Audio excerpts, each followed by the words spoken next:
Thank you for watching Murder, Monsters, and Mysteries. Today we take a look at some of the most haunted hotels in America. The USA has a massive tourism industry. Many of those tourists use their time off to frequent haunted hotels. This kind of interest has become big business for travel industries and the hotel industry. TV shows on Sci-Fi Channel like Most Haunted, Ghost Adventures, Ghost Hunted feature psychics, mediums, and parapsychologists getting locked down in haunted locations. They gather evidence using thermal cameras and EVP recorders.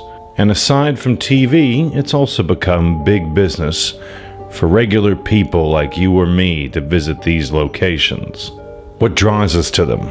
Why do people feel an urge to go to these establishments where the veil between the land of the living and the land of the dead is supposedly at its thinnest?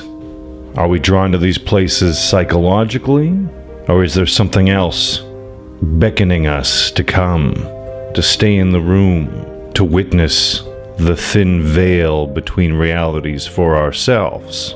The Stanley Hotel, Colorado. Built in 1909, this hotel is listed on the National Register of Historic Places. This grand building has 150 rooms and a neo-Georgian style. Throughout its history, there have been witnesses of phantom piano players, thieving ghosts who will take your things, and the constant sound of children playing down empty corridors. It's one of the busiest hotels in America as well, constantly being booked full. One of the things that gives this hotel even more fame is that it was the inspiration for Stephen King's 1977 novel, The Shining. In fact, part of the television miniseries for The Shining was filmed at the hotel. The Stanley is one of the few hotels on this list which is rumored to have the former owner's ghosts roaming the halls as well. This is what's believed to have given Stephen King his inspiration. The Queen Anne Hotel, California. This hotel is located on Sutter Street in the Pacific Heights neighborhood of San Francisco. It was built in 1890 and is a Victorian-style mansion. The hotel is fashioned in what they call the Painted Lady style, and the opulent interior is a combination of historical art, antiques, and modern updated luxuries.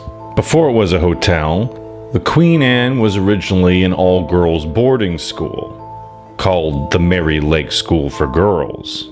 The boarding school was shut down in 1896 due to financial difficulties. Mary Lake, the former head mistress, is said to haunt her former office room, room 410. She is said to be the friendliest ghost around, and that the room is filled with a feeling of love. She'll hang up clothes, pick up dropped objects, and if you're cold at night, she'll even come by to tuck you in. The Hawthorne Hotel, Massachusetts. Salem, Massachusetts was the site of one of the nation's most notorious cases of mass hysteria. In the year 1692, there were hearings and prosecutions of locals accused of witchcraft. These hearings resulted in 20 executions, 19 hangings, and one person who was stoned to death. And there were at least 5 others who died in prison after being accused. This hotel opened in 1925 and was named after Nathaniel Hawthorne, who was a famous writer in Salem and author of The Scarlet Letter and The House of the Seven Gables. People say the land beneath the hotel was once an apple orchard owned by Bridget Bishop, she being the first person hanged at Gallows Hill during the witch trials. People claim to have seen a misty apparition in the hotel's corridors.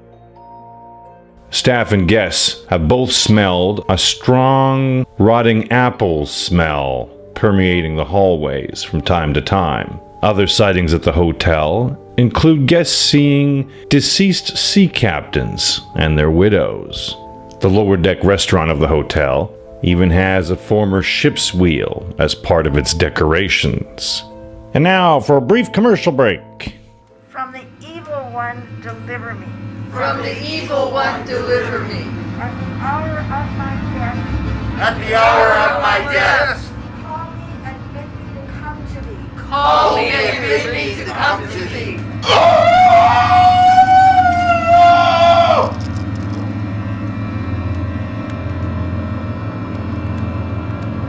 Give me the compass. If you don't, we'll take her eyes. We'll take your family's eyes. We'll make this whole town blind.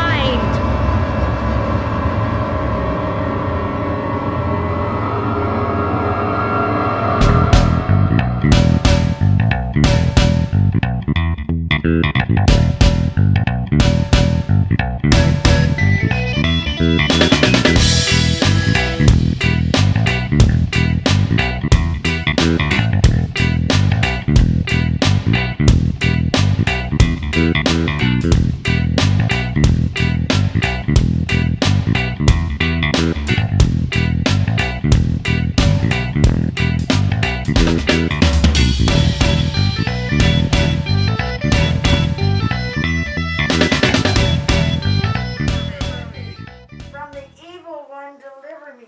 From the evil one, deliver me. At the hour of my death, At the hour of my death, Probably should have come here first. come to thee. call me and bid me.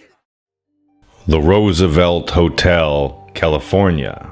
During a huge multi-million-dollar renovation project in the 1980s, there was a hotel employee who was dusting a mirror in suit 1200 just before the grand opening, when she witnessed a blonde-haired woman's reflection in the mirror. Strangely, she later realized that this suit, 1200, was a room where Marilyn Monroe had lived in for 2 years during the beginning of her modeling career. Marilyn Monroe is not the only ghost that haunts this 75-year-old 12-story landmark on Hollywood Boulevard. Montgomery Clift's ghost is regularly seen playing a trumpet and also pacing the hall, practicing his lines for the film From Here to Eternity. The ghost of Errol Flynn has been spotted in the hotel also. This is no surprise, as the hotel has been a hot spot for celebrities since the 1920s and 30s. And it looks like the celebrities who stayed here enjoyed it so much, they left a part of themselves behind. Hotel del Coronado, California. It opened in 1888 and was the largest resort hotel in the world at the time. It has hosted presidents, royalty, and celebrities, and in the 1920s was frequented by stars like Clark Gable, Errol Flynn, and Mae West. This hotel was known affectionately as the Del, and it is still the second largest wooden structure in the United States, and an example of Victorian beach resort architecture. There have been many witnesses who claim to have seen the ghost of Kate Morgan, 1892. A young woman who was carrying no luggage and appeared to be in poor health checked into the hotel. She told the staff that she was meeting her estranged husband for Thanksgiving, and a few days later, she was found dead on the steps by the ocean. She was later identified as Kate Morgan. She had signed in under an alias. Why would she do that? All sorts of stories have circulated about the mystery woman. Some believe her and her husband were grifters and wanted by the law or another criminal network. Others believe that Kate killed herself because of a lover's spat. Since her death, there have been many witnesses of strange breezes, smoky apparitions, and the pale figure of a young woman walking in a black lace dress. The Myrtles Plantation, Louisiana. This plantation was built on a former Native American burial ground by General Bradford in 1796, and stories of restless spirits have persisted ever since. In fact, General Bradford took the desecration of the burial ground one step further by burning the remains when the workers discovered them. This is why people believe the plantation has been haunted ever since. It's an 11-room bed and breakfast now, and haunted by Chloe, a former slave who had an illicit romance with General Bradford's son-in-law. She had been caught eavesdropping on her lover's private conversations and had had her ear cut off as punishment. Her fellow slaves were worried that further retribution would be doled out on them, so they lynched her themselves. People have recognized the ghost via her severed ear, which they've noticed upon sightings of her. The Crescent Hotel, Arkansas.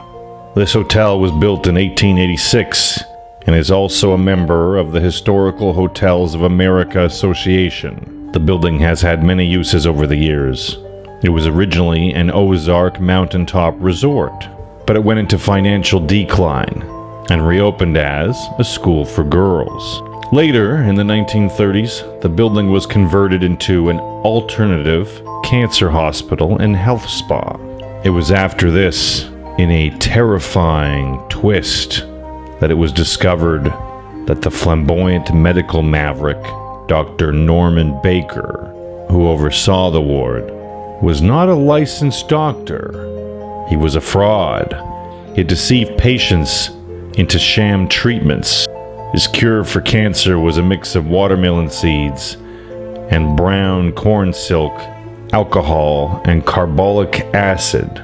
He carried out experiments on the living and on the dead, and stole fortunes from the families of the sick and ill.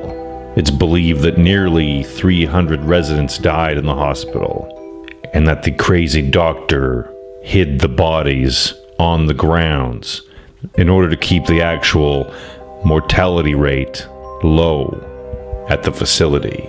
This hotel is the only place that paranormal experts have ever captured a full-body apparition on infrared camera. There's even a sign-in ghost book at the hotel's front desk where guests can share stories and pictures of mysterious spirits and floating orbs.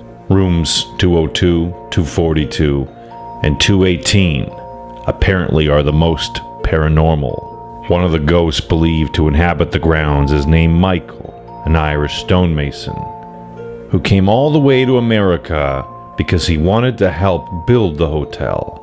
It's believed that he was taking a break from work and leaned over a landing to get a closer look at a pretty girl walking by down below when he slipped and fell to his death near room 218. What do you think, guys? Has anyone watching this video stayed at any of these haunted hotels? I myself have stayed at the Roosevelt. I didn't see anything paranormal while I was there, but it was a beautiful hotel and did have an interesting vibe to it. Lots of atmosphere. Thank you for watching Murder, Monsters, and Mysteries. If you enjoyed tonight's video, please like and subscribe, as we'll be uploading more regularly.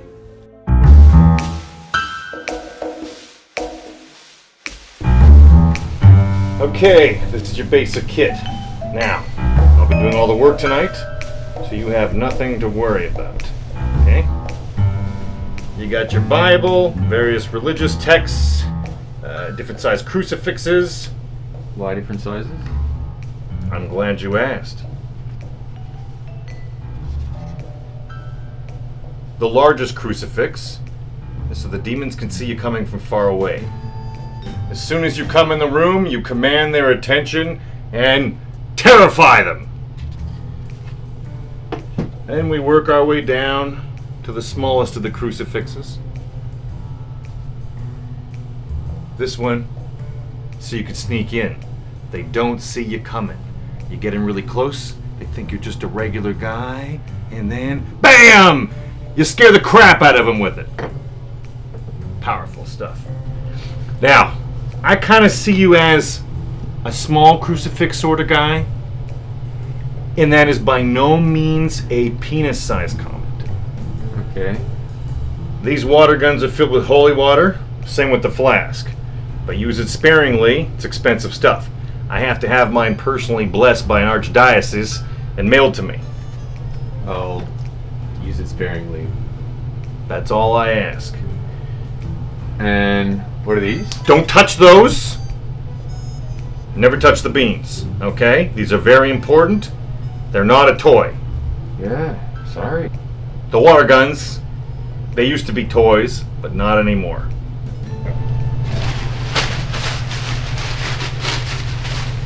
I actually got a spare poncho. You want to wear it? It'd be like a matching uniform, eh? We'd look badass. I'm good. Okay. That's fine. Maybe some other time.